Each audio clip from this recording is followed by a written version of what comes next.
So I guess I always challenge people, are you babying her, or are you meeting her needs, or are you flat out setting her up for failure? Hey, I'm Shaye Wanner, and you are listening to the Casual Cattle Conversations podcast. Whether you are a seasoned rancher or just curious about the cattle world, this podcast dives into the stories, science, and strategies shaping the future of ranching. Let's get started and keep your herd ahead of the herd.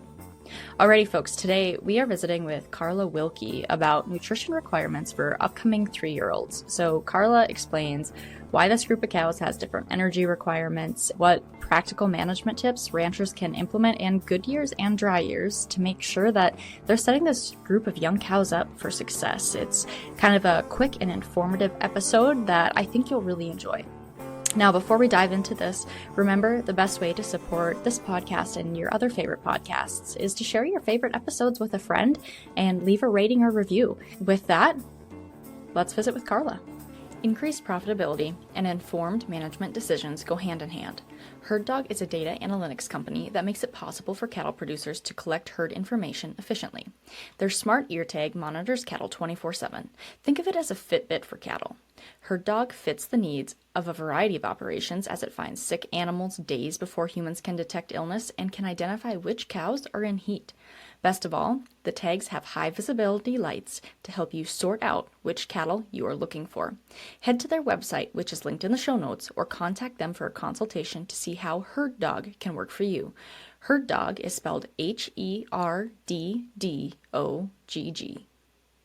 All right, well, good morning, Karla. It is fun to have you on the show. I'm excited to talk about this topic.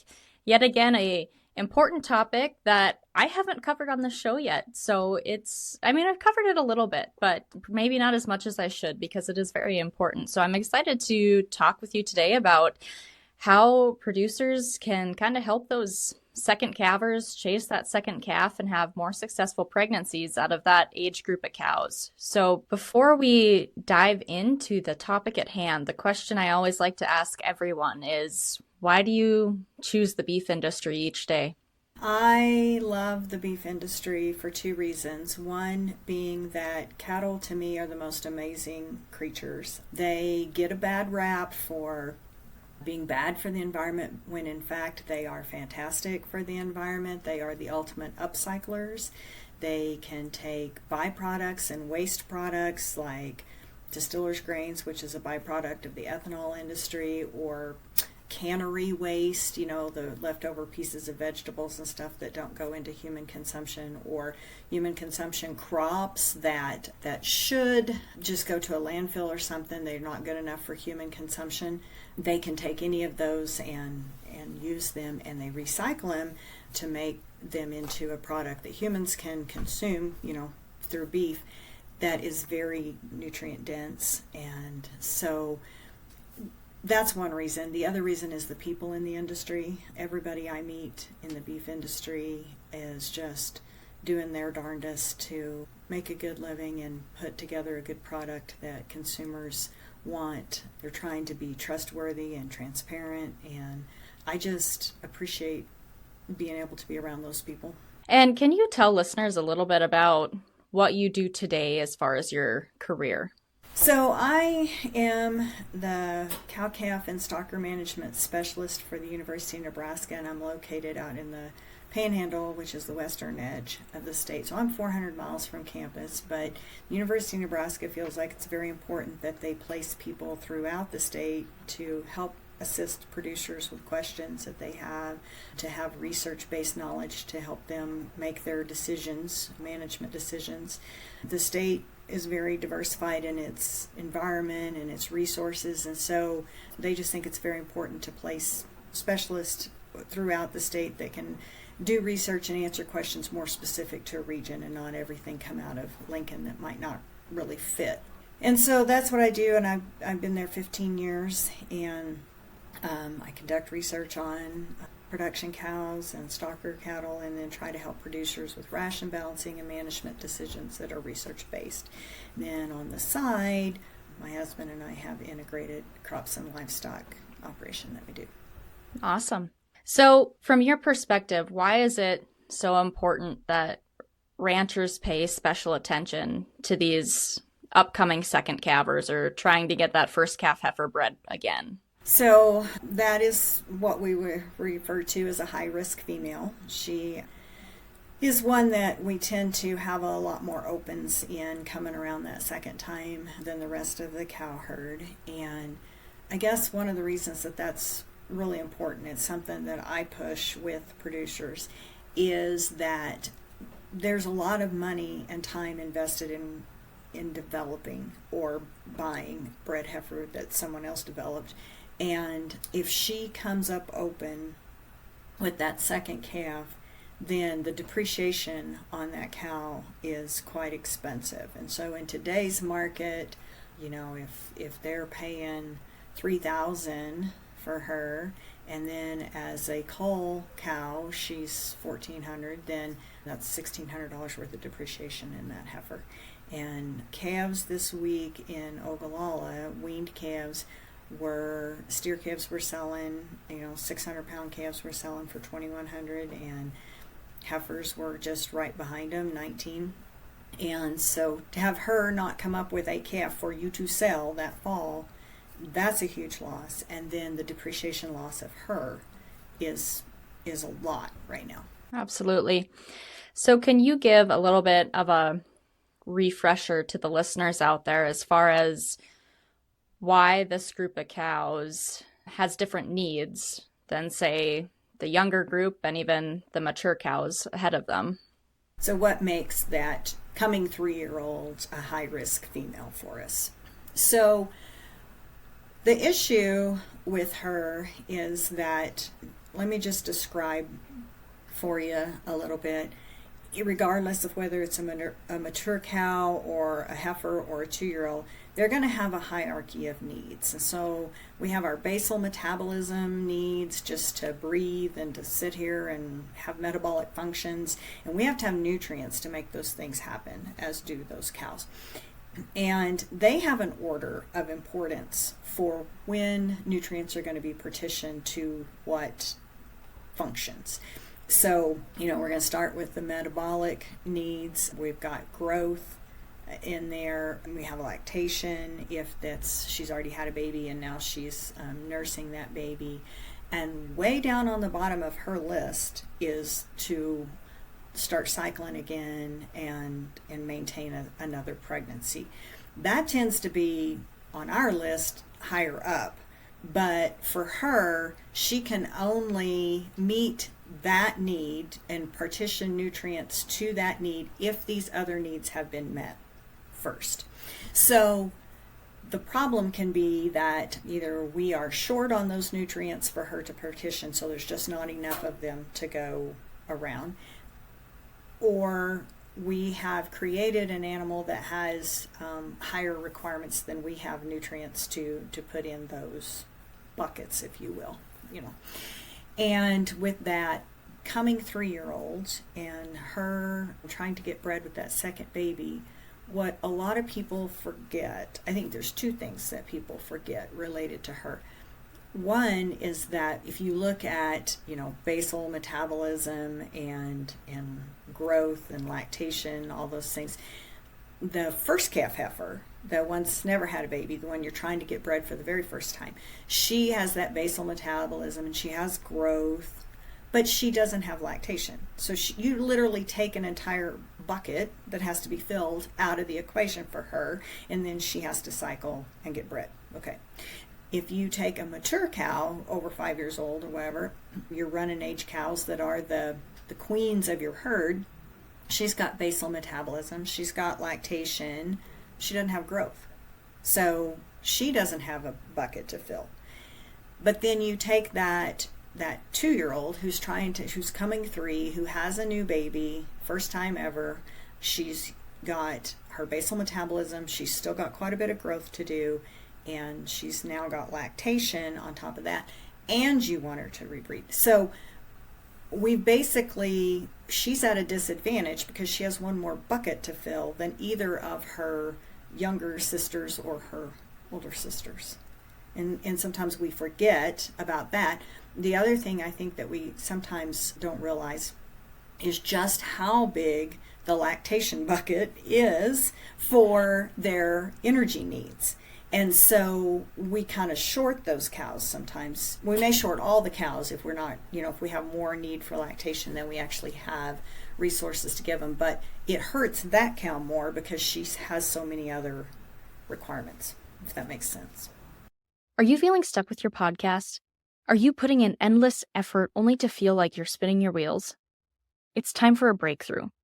Join myself and Krista Paffrath for the Podcast Refresh Workshop. This is a transformative 3-day virtual event designed for podcasters in the rural, western, and agriculture spaces.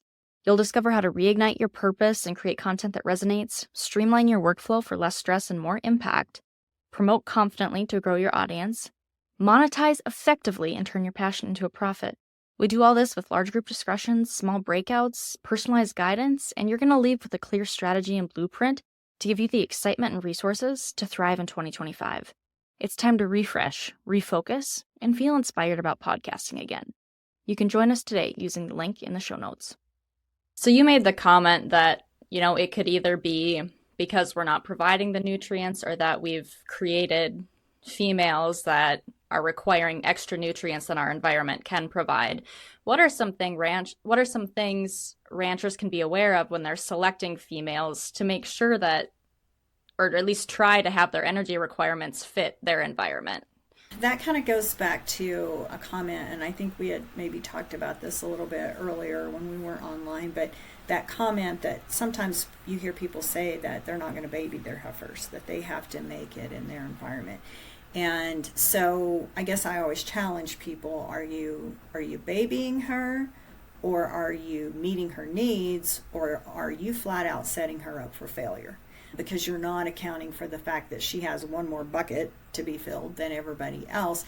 But then are you setting her up for failure because when you are selecting bulls that then their daughters are going to be these upcoming heifers, are you selecting for bulls that are going to put too much milk production in their daughters for the environment that you have? Is the quality of hay that you can get in your operation lower, and therefore you need more supplement, but you're not willing to pay for that supplement? So then that puts this particular heifer at more risk because you've either created her to have too much milk production, or another thing that happens to us sometimes is we continually select bulls that put more weaning weight, more genetic potential, regardless of milk production, into our herd. So is the average mature body weight of our herd slowly creeping up? And so therefore that maintenance bucket that we talked about that they have to fill first takes more out of what we have to offer her. So therefore there's less available when we get down to rebreeding. So those are unintended consequences of some decisions that we make sometimes. That I'm not saying everybody does that. I'm saying that's something we need to be cognizant that can happen to us, and make sure that, in fact, the female we are developing or creating does fit the environment that we have. So in your mind, what does it look like to simply meet the needs of, or to be able to fill each bucket for that coming 3-year-old compared to babying them? Where is the line in that? So I think the line is knowing the requirements, the protein, energy, vitamins, and minerals requirement for that heifer based on the NRC requirements that are put together that are based on research. And so first off, making sure that what she is requiring is actually what we're able to provide for her. And that amount of supplement depends on the quality of your base diet, that kind of thing. And so I can't just give you a number and say, well, she has to have this, because you may have Simmental cross heifers, you may be having Hereford Red Angus cross, and those have different maturity rates and those kinds of things. But working with a nutritionist in an extension or something can help you figure out what those needs are, and then making sure that we're providing that. The other thing that we can do from a management standpoint, regardless of what heifers you're running is to understand that she has a small rumen and smaller than a mature cow. So she's going to need higher quality feeds that have a little greater digestibility and a little more passage rate through, so that she can take in more nutrients that she needs, where a mature cow can handle a lot, lower quality feeds and eat a lot more of it, because her capacity to hold it is more and her needs are less. The other thing to keep in mind is that if we run those heifers with those big old cows that are bossy and have a big old rumen with lots of capacity, and they can eat all that feed really quick, and then that heifer needs to eat a small amount but then come back later and eat some more, and it's not there because we ran her with the big cow who took it all, then we've kind of set her up for some failure. So simple management things like making sure our heifers are in a different pen or pasture, they're not competing with those big cows, it can help her tremendously. Another thing that we need to keep in mind is that she's already got a smaller rumen, and then by the time that calf gets to that last month of gestation, he's taken up a lot of room, right? So now the capacity that she has a little less of. And this is about the time that she's just about to go into lactation. So we really don't need her to be losing weight before she even gets to lactation. And what some research has shown is that she actually loses body condition. She can if we're not careful, but we're not going to really notice a body weight loss because all that fetal growth is probably a pound a day at this point. And so she doesn't look like she's losing it, but she's losing her own, fat reserves.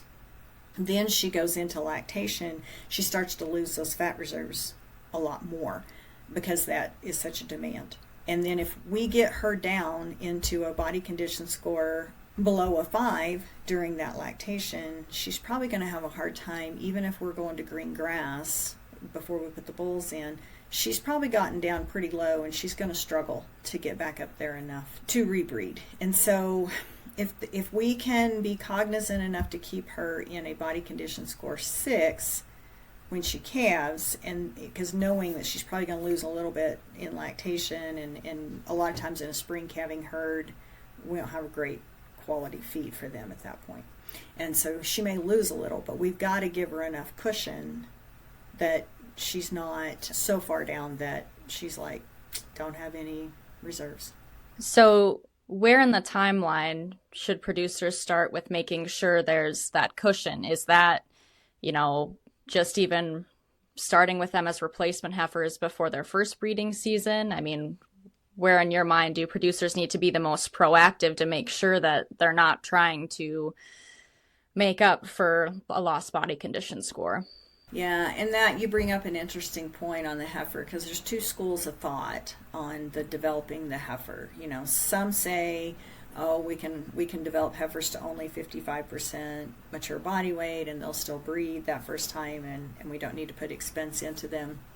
There's other schools of thought that say, well, if we'll get about 1.5 pounds target gain on that heifer from the time she's weaned to the time she goes, to breeding, we'll have 65-70% of mature body weight,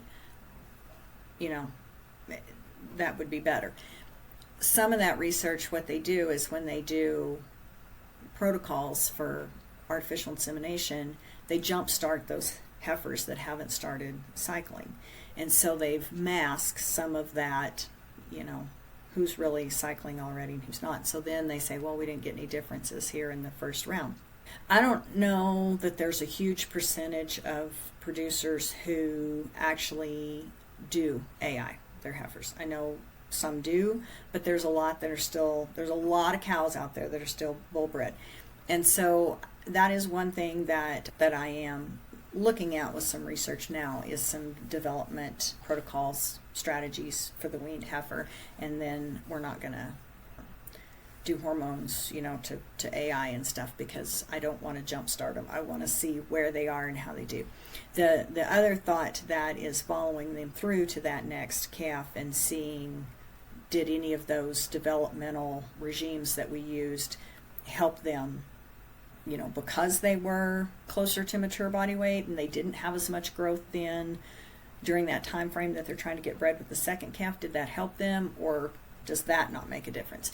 So that's one thing that you brought up that would be something interesting to look at. The other is really monitoring that bred heifer who is about to calve. Say she's a March calver and we're in January.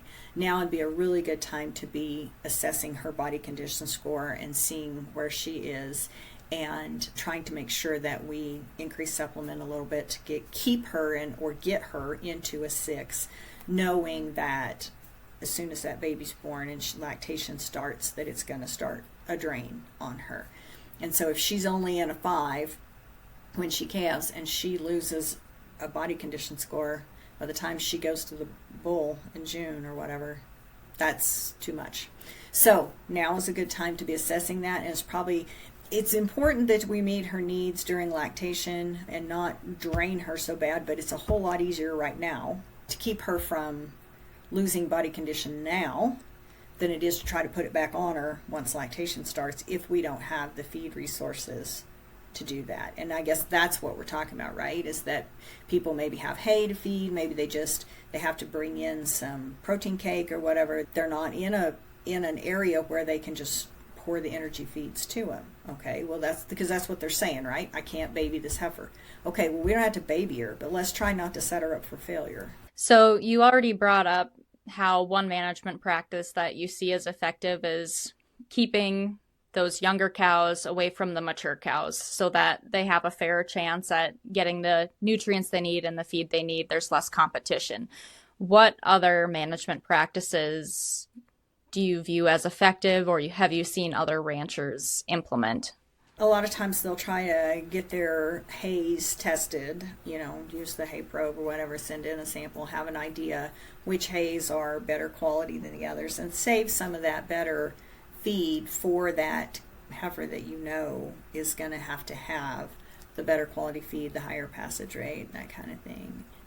Increasing her supplement compared to what you would, feed the cow is helpful too, because she obviously has a higher nutrient density need, not necessarily, more overall feed. It's just the quality of it. And so making sure that you have that set up is really helpful too. So Karla, all of this is very good and it sounds simple when, we have a good year, but the reality is so many producers have been experiencing drought over the past few years, and drought is inevitable. It's going to come and impact everyone at some point. So how can producers who are retaining their own females still make sure they're meeting the needs of these heifers and young cows, even through drought?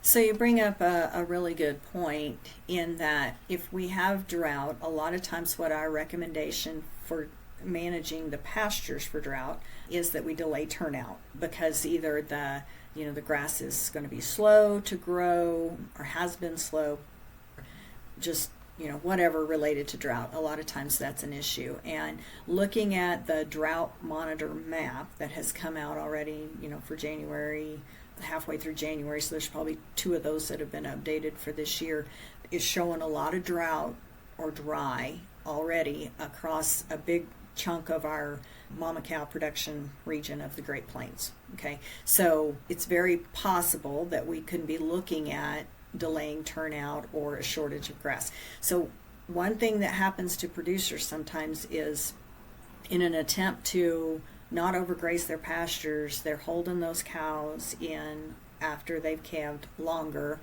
and so that interval between calving and going to green grass gets lengthened. And we've already said that probably if we're feeding hay and a little supplement, that we're probably not quite meeting her need for lactation, but we're depending on the fact that we're banking on her having some body condition through the winter that she can then use during that period until she can get to green grass. And we're talking how we don't want her to lose a whole condition score there, but if she does, we don't want her to be below a 5. Well, if we're delayed turnout and we keep holding her, she's going to continue to lose that weight. And so that can put this young cow in a very perilous position for then rebreeding on time, because now she may be increasing her body condition once she goes to the green grass, but it may not be enough for her to have, because now it's kind of like credit card debt. Now, not only is she paying for the things that she's buying right now, she's paying for the things that she did a month ago. And in the heifer's case, since she's not out buying Gucci purses or whatever, is that she has got to eat enough to meet her nutrient needs for now, which are high because of lactation and growth.